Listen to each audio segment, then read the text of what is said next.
আৰু পিছফালে ফাটিছে কাৰণ কেইবাজন বিজেপি কৰ্মীয়ে মোক তাৰ পৰা টানি আজৰি স্কুলৰ ভিতৰৰ পৰা মোক বাহিৰ কৰি দিছে। মই ভাস্কৰ শৰ্মা ডাঙৰীয়া দেৱক ৰাইজৰ যিবোৰ অসুবিধা বৰ্তমান আমিও ৰাইজৰ সৈতে আছোঁ, ঘৰলৈ আমিও যোৱা নাই। আজি 3 দিন ধৰি ৰাইজৰ সৈতে আমি স্কুলতে আছোঁ। গতিকে যিখিনি অসুবিধাৰ সন্মুখীন হৈছোঁ সেইখিনি জনাব যোৱাত অলপ কথাবিলাক উঠাউঠি হোৱাত তেখেতলোকে বিজেপি কৰ্মীয়ে মোক সেই স্কুলৰ ভিতৰৰ পৰা টানি আজৰি বাহিৰ কৰি দিছে। কি আনি দিছিলে সেই বিধায়ক ভাস্কৰ? বিধায়কে আহোঁতে পানী বটল এটাও লৈ কিনে অহা নাই, একো দিয়া নাই। কংগ্ৰেছেহে আঁঠুৱা দিয়ে, আমি বিজেপি আঁঠুৱা নিদিয়ে বোলে। আপোনালোকে যাওঁতে কি প্ৰতিশ্ৰুতি দি থৈ গৈছে এতিয়া আমাক তেনেকৈ একো প্ৰতিশ্ৰুতি দিয়া নাই। নিদিওঁ যা বুলি আমাৰ ভিডিঅ' আছে, নিদিওঁ যা বুলি 2খন হাত জোকাইছে, সেয়া ভিডিঅ' আছে। প্ৰয়োজন সাপেক্ষে আপোনালোকক সেই ভিডিঅ'সমূহ আমি যোগাৰ ধৰি দিম। কি ক'ব?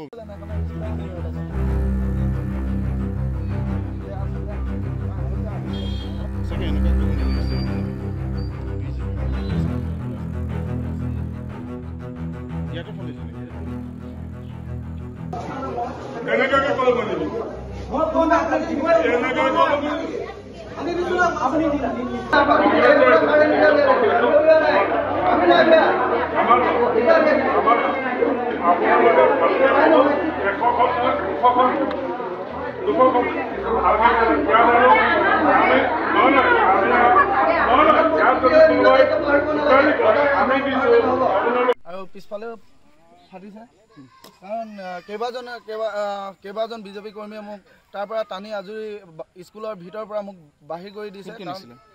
মই ভাস্কৰ শৰ্মা ডাঙৰীয়া দেৱক ৰাইজৰ যিবোৰ অসুবিধা বৰ্তমান আমিও ৰাইজৰ সৈতে আছোঁ, ঘৰলৈ আমিও যোৱা নাই।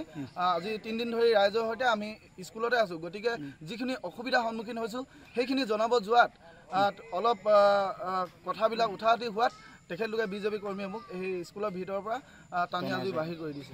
কি আনি দিছিলে সেই বিধায়ক ভাস্কৰ? বিধায়কে আহোঁতে পানী বটল এটাও লৈ কিনে অহা নাই, একো দিয়া নাই। কংগ্ৰেছেহে আঁঠুৱা দিয়ে, আমি বিজেপি আঁঠুৱা নিদিয়ে বোলে।